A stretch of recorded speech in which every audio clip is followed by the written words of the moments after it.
Hello everyone, today we are starting our class 10th syllabus. The first chapter is real number. Real number we already discussed in class 9, especially with two types of number. First one is irrational numbers and second one is rational number. We already studied in class 9. Irrational numbers are those numbers which cannot be represented in the form of P upon Q, and rational numbers are those numbers which can be represented in the form of P upon Q. अब बहुत सारे बच्चे बोलेंगे कि sir irrational numbers ऐसे कौन से number हैं जो P upon Q की फॉर्म में हम नहीं लिख सकते. उसकी दो कंडीशंस होती हैं. फर्स्ट वन इज वो क्या होने चाहिए, ऐसे numbers, those numbers which are non terminating. वो क्या होने चाहिए, नॉन टर्मिनेटिंग नंबर्स होने चाहिए. नॉन टर्मिनेटिंग का मतलब क्या हुआ, नॉन टर्मिनेटिंग का they are not completely divisible. वो क्या होने चाहिए, कंप्लीटली डिविजिबल नहीं होने चाहिए. ऐसे नंबर्स को हम क्या बोलते हैं, नॉन टर्मिनेटिंग. सेकंड कंडीशन उसकी क्या है भाई, सेकंड कंडीशन में नॉन रिकरिंग. नॉन रिकरिंग का मतलब यहां पे क्या होगा कि कोई पैटर्न फॉलो ना करे, कोई पैटर्न फॉलो ना करे. अगर ये दोनों कंडीशन किसी नंबर में है तो वो क्या होंगे, इरेशनल नंबर होंगे. स्पेशली बेसिकली हमारे पास इरेशनल नंबर्स क्या हैं, जैसे कोई भी वैल्यू हम रूट में कोई भी प्राइम नंबर्स डालते हैं, जैसे √2, for example √2, √3, √5, √7 and so on. These are the irrational number. Basically अगर हम नॉन टर्मिनेटिंग की बात करें, नॉन टर्मिनेटिंग का मतलब है जो कंप्लीटली डिविजिबल ना हो. For example if we are taking 10 को अगर हम 3 से डिवाइड करें, then what we get in the question, that will be 3 3s are 9. 1 is the remainder. Now taking decimal 0, 3 3s are 9, again 1, 3 3s are 9, again 1. तो ये जो reminder है ये क्या चलता रहेगा, ऐसे ही 1 आता रहेगा और कंप्लीटली डिविजिबल नहीं होगा नंबर. ऐसे नंबर्स को हम क्या बोलते हैं, नॉन टर्मिनेटिंग, यानी कि वो कंप्लीटली डिविजिबल नहीं है. अब सेकंड कंडीशन इसकी क्या है भाई, नॉन रिकरिंग. नॉन रिकरिंग यहाँ पे देखो, यहाँ पे क्या है, एक पैटर्न फॉलो हो रहा है. पैटर्न का मतलब यहाँ पे क्या है कि 3 के बाद 3 3 3 रिपीट हो रहा है, बार बार 3 आ रहा है. जैसे किसी नंबर में अगर हमने डिवाइड किया और हमारे पास आ रहा है 6 7 and 6 7, again and again 6 7 is repeated again and again, तो ये क्या बना रहा है, एक पैटर्न बना रहा है. तो ये रिकरिंग होगा. ये क्या होगा, रिकरिंग होगा, नॉन रिकरिंग नहीं होगा. तो irrational numbers are those number which are non terminating as well as non recurring. अब अगर हम √2 की वैल्यू निकालें तो हमारे पास क्या आएगा, 1.41476 एंड कुछ भी हो सकता है. This is only for the example, this is not the actual value. यहां तक तो होता है 1.414, बट आगे 41414141 नहीं आएगा अगेन एंड अगेन. तो यहाँ पे क्या होगा, डिफरेंट डिफरेंट नंबर्स आते रहेंगे, ये कोई पैटर्न फॉलो नहीं करेगा और कंप्लीटली डिविजिबल भी नहीं होगा. तो ऐसे नंबर्स को हम क्या बोलते हैं, इरेशनल नंबर. ऐसे नंबर को हम P upon Q की फॉर्म में रिप्रेजेंट नहीं कर सकते. अब रेशनल नंबर्स क्या होते हैं, which can be represent in the form of P upon Q. Rational में हमने बहुत सारे नंबर्स पढ़े हैं, जैसे कि natural number, whole numbers, integers, all these numbers are the rational number. Now we are starting our class 10 syllabus. First chapter is real number. The first thing that is Euclid division lemma. पहली चीज जो उसमें दी हुई है हमें, वो दिया हुआ है Euclid division lemma. Euclid division lemma. Lemma is nothing, it is a proven statement which is used to prove the another statement. इसको आप यूक्लिड डिवीजन थ्योरम भी लिख सकते हैं, एल्गोरिथम भी लिख सकते हैं, there is no problem with that. तो Euclid division lemma, basically Euclid division lemma is nothing, हम ऑलरेडी पढ़ चुके हैं. जैसे हमने प्रीवियस क्लासेस में या छोटी क्लासेस में पढ़ा होगा कि किसी नंबर को अगर हम 10 को डिवाइड करते हैं 3 से तो 3 3 जा 9, 1 विल बी द रिमाइंडर। ठीक है, तो हमें पता है यहां से क्या होता, 10 क्या है यहाँ पे, डिविडेंड। 10 इज डिविडेंड, यानी कि जिस नंबर को हम डिवाइड कर रहे हैं वो क्या होता है, डिविडेंड। तो dividend is equals to divisor into quotient. अब डिवाइजर क्या होता है, जिससे हम डिवाइड कर रहे हैं, क्वोशिएंट क्या होगा, जो डिवाइड करने पे आंसर आता है plus remainder. This is Euclid division lemma. यही यूक्लिड डिवीजन लेमा है कि dividend equals to divisor into quotient plus remainder. ये चीज सभी लोग जानते हैं, every student knows that dividend is equals to divisor into quotient plus remainder because they have studied in the previous classes. But Euclid division lemma ने भी यही statement बोला था, और इस स्टेटमेंट को यूज करके we are finding the HCF of the two number. हम यूक्लिड डिवीजन लेमा का इस्तेमाल करके हम क्या करेंगे, दो नंबर्स का HCF फाइंड करेंगे। अब कैसे फाइंड करेंगे, अब A equals to BQ plus R, where यहां पे A क्या है भाई, A is the dividend and B is the divisor, Q is the quotient and R is the remainder. तो सिर्फ हमें यही स्टेटमेंट ध्यान रखनी है कि dividend equals to divisor into quotient plus remainder. अब कुछ क्वेश्चंस करके देखते हैं। Let's start with the question. जो हमें फर्स्ट एक्सरसाइज में जो क्वेश्चंस दिए हुए हैं वो कैसे दिए होंगे, to find the HCF of two number, HCF of two numbers. For example अगर हम ले लेते हैं 140, हमें क्या करना है, HCF निकालना है, किसका, 100 का और 40 का। अभी तक जो हम मेथड यूज करते थे, we are using the prime factorisation. अभी तक हम प्राइम फैक्टराइजेशन का मेथड यूज करते थे to find the HCF of two number. अब कुछ लोग पूछेंगे, कुछ लोगों को प्राइम फैक्टर, अब प्राइम क्या होता है, prime numbers are those number which is divisible by 1 and itself. Prime number कौन से नंबर हैं जो 1 से और अपने आप से डिवाइड हो सके, these are called the prime number. तो इसी मेथड से हम फाइंड करेंगे HCF ऑफ टू नंबर, जो हमने अभी तक स्टडी किया है। तो अभी तक हम क्या करते थे, हमने क्या किया, 100 के फैक्टर निकाले। 100 के फैक्टर निकालोगे 50, then it will be 25, 5 5s are and 5 1s are 5. This will be, now हम क्या करेंगे, we can find the factor of 40. It is divisible by 2, then 10, then 5 and 5 1s are 5. अब हम क्या करते थे, next step we are following that 100 को we can written as 2 into 2 into 5 into 5 into 1. All these numbers are written like this. Now 40 is written 2 into 2 into 2 into 5 into 1.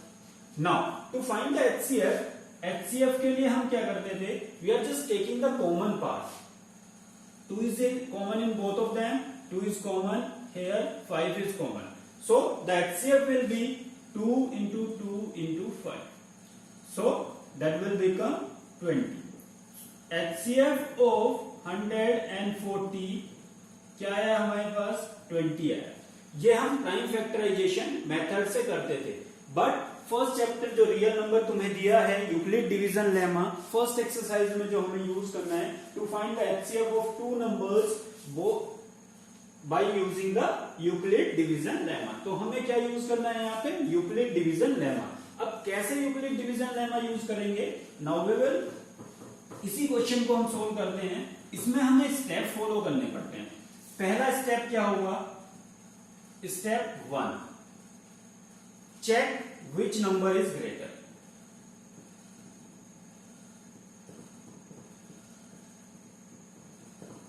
हमने क्या check किया, कौन सा नंबर बड़ा है। सो हमें पता चला भाई 100 is greater than 40, 100 is greater than 40। तो हम क्या करेंगे, 100 को डिवाइड करेंगे किससे? 40 से। 42 जा 80, 20 विल बी द रिमाइंडर। तो यूक्लिड डिवीजन लेमा से अगर आप देखो तो 100 equals to 40 into 2 plus 20 where r is not equals to 0। तो यहां पे क्या आया? r 0 नहीं हुआ। अगर r 0 नहीं आ रहा, remainder will not equals to 0, then we follow the process. In step second में हम क्या करेंगे?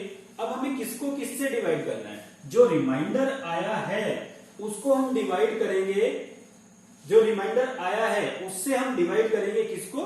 डिवीजर को, जिससे हमने पहला नंबर डिवाइड किया था। So we are taking 40 here. Now 22 जा 40, here the remainder will be 0। Again 40 is equals to 20 into 2 plus 0, where here r क्या आ गया हमारे पास भाई? r is equals to 0। तो r 0 आ गया, hence जब भी r 0 आ जाए तो we will stop that process। तो इस प्रोसेस को हम क्या करेंगे? रोक देंगे। hence HCF क्या हो जाएगा? This will be the HCF, required HCF। hence HCF of 140 is equals to 20। तो यहां पे क्या हो जाएगा? HCF हमारा 20 आ जाएगा।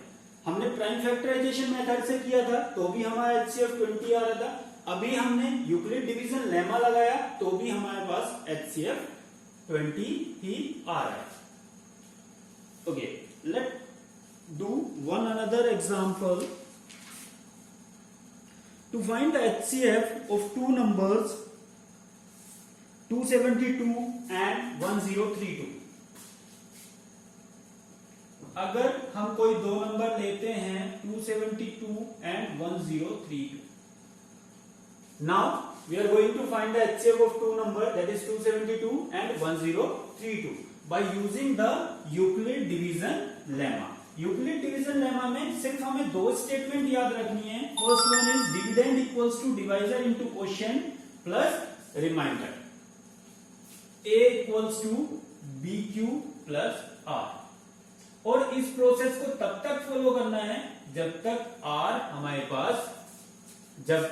पास रिमाइंडर 0 ना आ जाए, तब तक we will follow the process. So the question is to find the HCF of two number, that is 272 and 1032। First thing, पहली चीज हम क्या करते हैं?